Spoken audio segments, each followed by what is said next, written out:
Brought to you by Agilus Diagnostics. Health test की बात आती है तो मैं भरोसा करता हूँ India's largest diagnostics company Agilus Diagnostics. खुद को टेस्ट करते रहो। जो उम्मीदवार हारे हैं वो भी लगातार इनकी दुखड़ा रो रहे हैं। अपना यहाँ देवेंद्र सिंह बबली ने भी दुखड़ा रोया था। तो कैसे देखते हैं जो जिन्होंने भीतर घात किया उन पर कार्रवाई पार्टी करेगी आने वाले? ईवीएम से छेड़छाड़ हुई है, हमारे पास पहले मैसेज आ गया था, इसे कैसे देखते हैं? देखिए, कांग्रेस पार्टी के पास तो मैसेज पता नहीं कहाँ से कैसे कैसे आते हैं। इनको पता था, लेकिन ये झूठे ख्वाब देख रहे थे। और कांग्रेस पार्टी आज बीजेपी पर तो आरोप लगा रही है, लेकिन उससे पहले इन्होंने अपने नेताओं पर कितने आरोप लगाए। राज्यसभा सांसद का चुनाव भी होना है, तो किसका नाम सामने आ सकता है? आज कुछ पत्ते खोल दीजिए आप। देखिए, मैं कोई इस बात के लिए अधिकृत नहीं हूँ कि मैं कोई पत्ते खोलूँ, ना मेरे पास ऐसे पत्ते हैं। ये हमारा राष्ट्रीय नेतृत्व मुख्यमंत्री जी से चर्चा करके और तय करेगा कि किस व्यक्ति को यहाँ से उसके लिए नामित किया जाएगा। ये हमारा नेतृत्व तय करेगा। सिरसा लोकसभा में एक ही सीट आई है, नरवाना, और संवैधानिक पद की बात करें तो आपका ही बचता है। तो कहा जा सकता है कि सिरसा को लेकर पूरे जो कार्य हैं वो किए जाएंगे। हालांकि मेडिकल कॉलेज की स्थापना भी जो शुभारंभ आज किया जा रहा है। देखिए, काम तो कोई एक व्यक्ति के सारे भारतीय जनता पार्टी का नहीं चलता है। हमारी पार्टी की तरफ से, सरकार की तरफ से बहुत सारी ऐसी जिम्मेवारियां कार्यकर्ताओं को दी जाती हैं। हाँ, ये जरूर है कि मेरा जो लंबे समय तक कार्यकर्ताओं के बीच में रहना होता है, तो कार्यकर्ताओं की एक अपेक्षा रहती है। तो मेरे से जो भी कार्यकर्ताओं की अपेक्षा होगी या पार्टी और सरकार का जो आदेश होगा, निश्चित रूप से उसको पूरा करेंगे। जो उम्मीदवार हारे हैं वो भी लगातार इनकी दुखड़ा रो रहे हैं। अपना यहाँ देवेंद्र सिंह बबली ने भी दुखड़ा रोया था। तो कैसे देखते हैं जो जिन्होंने भीतर घात किया उन पर कार्रवाई पार्टी करेगी आने वाले समय? देखिए, ये पार्टी के ध्यान में है सारी बातें, और चुनाव में हार जीत होती रहती है। अब मैं एक बात कहना चाहूँगा कि हम जैसे लोग जिन्होंने 1996 में भारतीय जनता पार्टी का झंडा उठाया था, यहाँ फतेहाबाद से लेकर के और पूरे हरियाणा के दूर दराज क्षेत्रों में कितने ही ऐसे कार्यकर्ता हैं जो केवल और केवल चुनाव लड़ने के लिए लड़ते थे। लेकिन अब थोड़ा सा फर्क आ गया है। ऐसे लोग तो आज भी असंख्य संख्या इस प्रकार के कार्यकर्ताओं की है, जिनको कहीं भी आप उतार दो, परिणाम कोई भी हो, वो उफ तक नहीं करते। चुनाव में हार होती है, जीत होती है। मैंने 4 चुनाव लड़े, केवल 1 चुनाव जीता। तो ये हार और जीत सिक्के के 2 पहलू हैं, ये होते रहते हैं।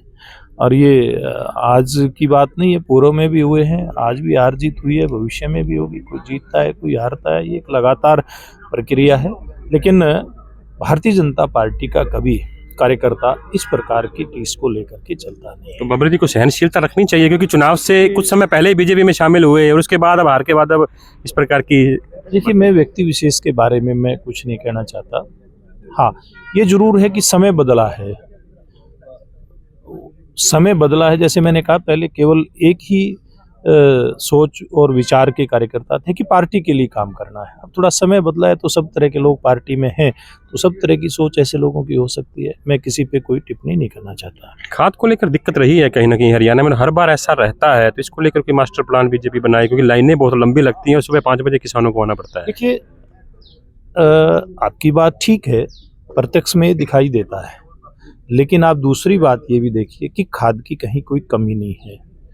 कुछ लोग जो व्यवस्था को बिगाड़ना चाहते हैं, सरकार का प्रयास है कि हरियाणा यानी देश के किसी भी कोने में किसान को किसी भी प्रकार की कोई दिक्कत ना आए, इसके लिए मोदी जी के नेतृत्व में ऐसे क्रांतिकारी कदम उठाए गए हैं जिसके बारे में कि पहले सोच भी नहीं सकते थे। हम जैसे जो बीजेपी के साथ जुड़े थे, उनको पता था भी भारतीय जनता पार्टी किस प्रकार की पार्टी, कैसे आगे बढ़ेगी। हम लोगों को विश्वास था, किसान है, मजदूर है, सबके लिए भारतीय जनता पार्टी अच्छा काम करेगी। और मैं एक बात दावे के साथ कहता हूँ, आज पूरे हरियाणा नहीं, पूरे देश के अंदर खाद की कोई कमी नहीं है।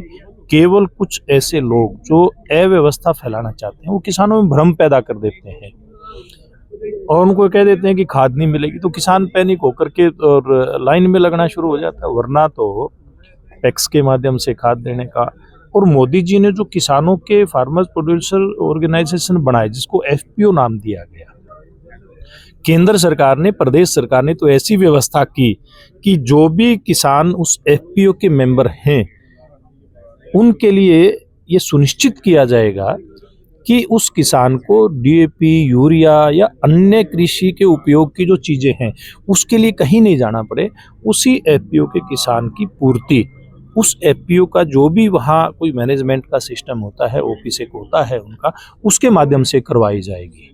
ऐसी व्यवस्थाएं हमारी सरकार कर रही है। तो मैं नहीं समझता कि कोई इस प्रकार की कि भविष्य में कोई दिक्कत आएगी। हाँ, अभी कहीं कोई दिक्कत है, सरकार निश्चित रूप से, हरियाणा सरकार उसके ऊपर पूरी तरह से निगरानी भी रखे हुए है और किसी भी प्रकार की समस्या नहीं आने दी जाएगी। एक अंतिम सवाल, अभी कल प्रेस कॉन्फ्रेंस भी की उदय बांस जी ने, कांग्रेस के जो प्रदेश अध्यक्ष हैं, कि ईवीएम से छेड़छाड़ हुई है, हमारे पास पहले मैसेज आ गया था, इसे कैसे देखते हैं?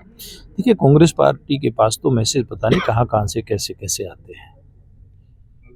ये सपने लेते रहते हैं, सपने लेने से कोई किसी को रोक नहीं सकता।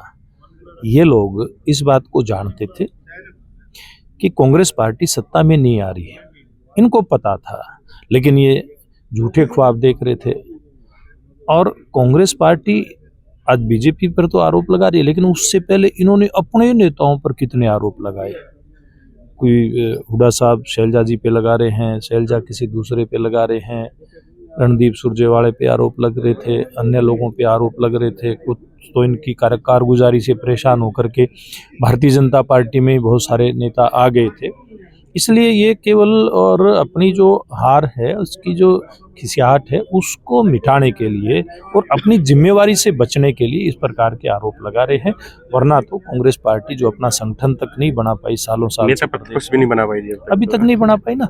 देखिए, एक सेशन आपका हो चुका है, शुरू का सेशन हम मान सकते हैं कि उसमें विधायकगण ओथ लेते हैं, एक प्रकार से शुरुआती दौर था, लेकिन अभी 4 दिन का एक ऐतिहासिक सत्र हुआ है। उसमें बहुत सारे मुद्दे ऐसे आए हैं, बहुत सारे बिल मुख्यमंत्री नायब जी के नेतृत्व में हरियाणा प्रदेश के कल्याण के लिए, अलग अलग वर्गों के कल्याण के लिए प्रस्तुत हुए हैं। बेरोजगार नौजवानों से लेकर के और जो कच्चे कर्मचारी हैं उनकी नौकरियां तक सुनिश्चित करने के, किसान के संदर्भ में भी काफ़ी जो हमारे ठेका प्रथा चलती है गाँव में, लीज पर जो खेती होती है, ऐसे ठेकेदारों का भी जो भविष्य है उसको भी सुरक्षित करने के लिए, किसान का भविष्य भी सुरक्षित करने के लिए बिल पेश हुए। लेकिन विपक्ष का नेता नहीं है, कौन आवाज़ उठाएगा?